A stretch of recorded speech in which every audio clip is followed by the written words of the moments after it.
morning, it begins this way. 6 days before the Passover, Jesus came to Bethany, where Lazarus lived, whom Jesus had raised from the dead. Lazarus was the brother of Mary and Martha, two important women in Jesus' life. John says that Jesus loved them. That doesn't mean that Jesus had a romantic crush on them. The word that we translate love was agape, which is a giving kind of love, not a getting kind of love. Not much earlier, Lazarus had been sick. So Mary and Martha, dear friends of Jesus, they called for him. They knew that Jesus could heal people. You know, Jesus was famous for healing people. But Jesus delayed going until Lazarus had died. He explained to his disciples that he had delayed for God's glory, and so that God's Son may be glorified through it. Jesus knew that people would glorify God if he healed Lazarus, but they would really glorify God if he brought Lazarus back from the dead. When Jesus finally arrived at Bethany, Martha said, "Lord, if you had been here, my brother would not have died." I hear that as a rebuke. Martha wanted to let Jesus know that he had failed. Failed to respond quickly enough. Failed Mary and Martha. Failed Lazarus, who was not only dead, but he was really dead. Buried 4 days earlier. Jesus asked to see Lazarus' tomb. So they took him there. And Jesus said, "Take away the stone." But Martha protested, didn't she? "By this time there is a bad odor, for he has been in there 4 days," she said. That's how we know how long Lazarus has been dead, because she said 4 days. The Jews of that day, they believed that a person's spirit hovered near the tomb for 3 days. And during that time, there might be a faint hope. But 4 days. 4 days was the same as saying hopeless. Hopeless. But at Jesus' command, they rolled away the stone. They rolled it away from the tomb. And Jesus cried out in a loud voice, "Lazarus, come out!" And Lazarus stood up, and he came out, bound head to foot in burial wrappings. And Jesus told the bystanders, he said, "Take off the grave clothes and let him go." And you know, that caused a lot of people to believe in Jesus. But not everybody. Some bystanders, they scurried off to see the Pharisees, to let them know that they had a problem. Everyone was flocking to see this new upstart Jesus. So the Pharisees and the priests, they began to plot Jesus' death, didn't they? They had let him just slide along just too long now. Now was the time for decisive action to get rid of that problem. What problem? That Jesus problem. Once and for all. Now that's the background for the story that we read this morning. Now later, 6 days before the Passover, Jesus came to Bethany. 6 days before the Passover. What does that mean? You know, it meant that in 6 days, Jesus would be eating a Passover meal with his disciples in the upper room. Wouldn't he? And the next day, after that Passover meal, the Pharisees and the priests, they would kill Jesus. That word Passover, it floats around this story like a dark cloud. But how dark? How dark was the cloud hanging over Jesus and his friends? 6 days before the Passover, 7 days before Jesus would die, that cloud was very dark, but not eternally dark. You know, as the old saying goes, every dark cloud has a silver lining, doesn't it? So where can we find the silver lining in this story? And to understand that silver lining, we need to remember that those people had just experienced a resurrection. Lazarus' resurrection. While those people had hoped to see Lazarus in heaven, what they had experienced was completely different. They saw a dead man, dead for 4 days, hopelessly dead, stand up and walk out of his tomb. So Lazarus' death and resurrection at Jesus' hands served as a sign of what was going to come. You know, if Jesus could raise Lazarus from the dead, surely there was reason to believe that the Father the Father could raise the Son from the dead. There was no dark cloud. There was no cloud dark enough to hide that silver lining, that the Father could raise Jesus from the dead.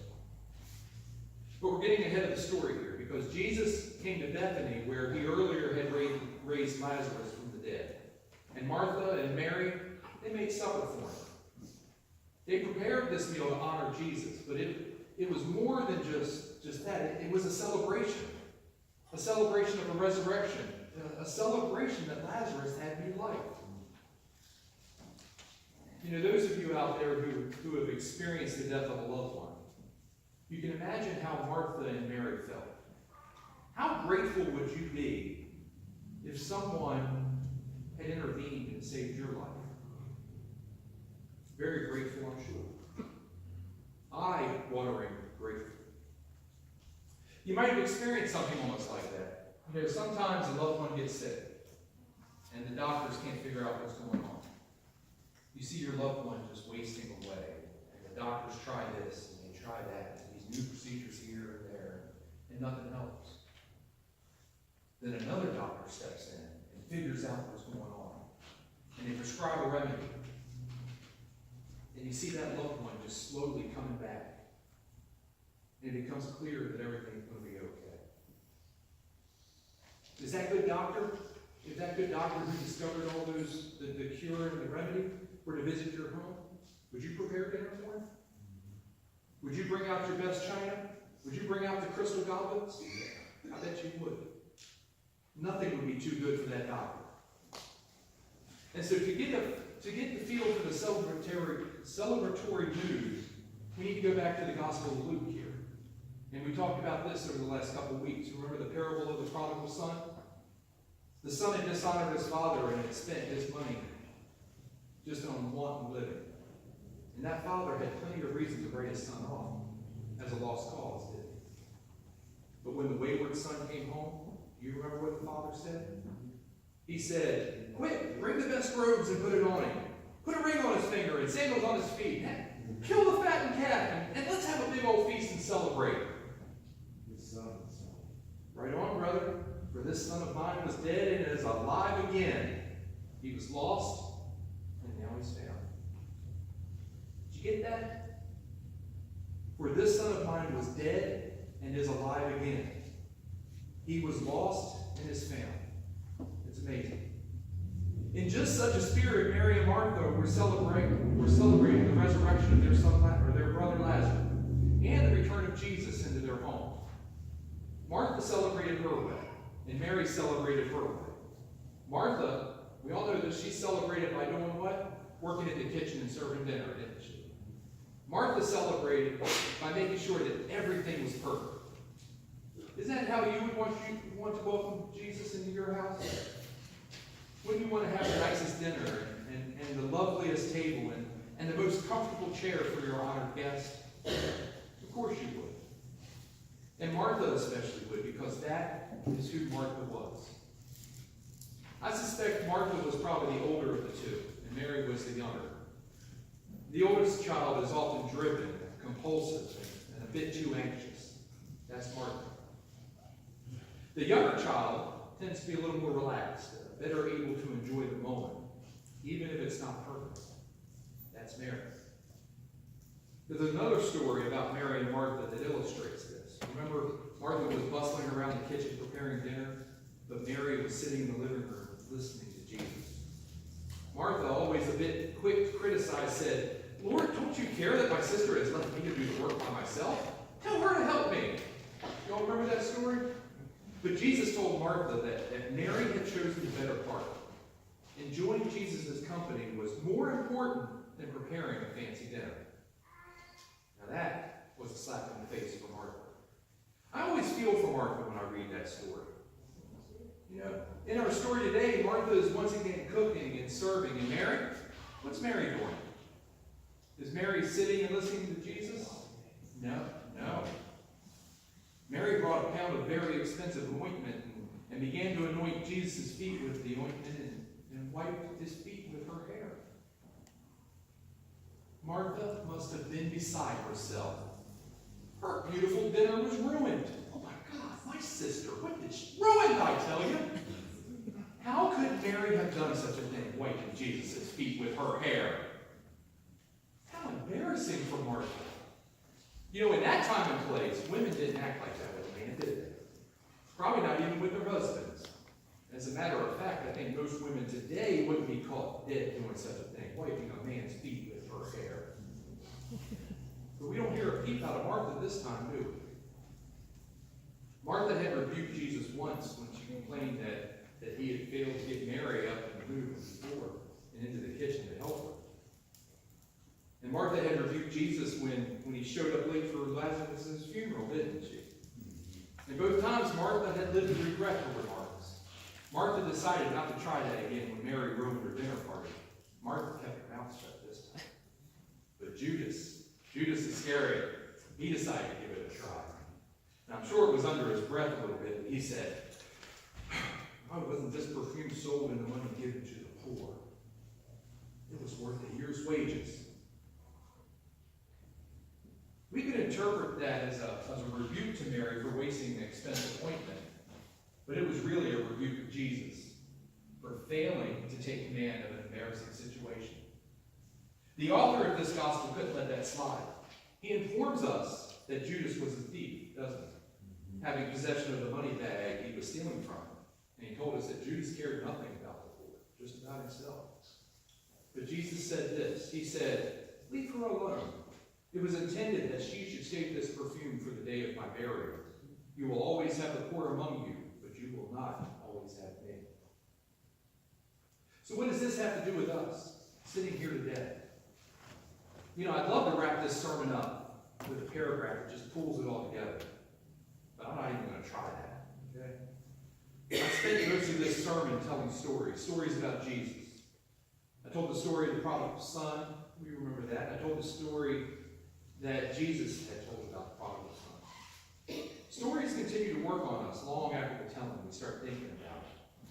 So I'm hoping that the stories that are related to this sermon will come to your mind as you go through your chores this week. Maybe even as you drift off into sleep at night, you can think about it. You know, there were various characters here in these stories. We got Jesus. We got Lazarus. We heard about the prodigal son. And remember last week we talked about the elder son too, didn't we? But mostly there were stories about Martha. Fussy Martha. And Mary. Mary, over-the-top Mary. As you remember these stories this week, I want you to ask yourself, where do you fit in? Who are you? Are you Lazarus? Has Jesus brought you back from the dead? There are some among us today whom Jesus has saved, and saved in some sort of dramatic way. Are you the prodigal son? Or the elder brother? Two disobedient sons, but disobedient in different ways. Are you Martha? Fussy Martha. Martha. A person who shows devotion to Jesus by working busily to keep things ship-shape. Or are you more like Mary? The one who listens to Jesus and the one who celebrates his presence in over-the-top ways. Or are we more like Judas, who angrily asked why Mary didn't sell the ointment and give it to the poor, but wanted only to steal the money? I suspect that we are like one of those some of the time, perhaps much of the time. To be truthful, we're like the others at other times. That's appropriate. Sometimes we're Lazarus, letting Jesus bring us back from the dead. Sometimes we're the prodigal son, accepting God's forgiveness. And sometimes we're like the older brother, who just stays home and takes care of business. Sometimes we're like Martha, doing good things for Jesus. And sometimes we're like Mary, just celebrating wildly about Jesus. Sometimes we might even be like Judas, just questioning wasteful spending. So who are you? Who might Jesus be calling you to be? If you were to be truly faithful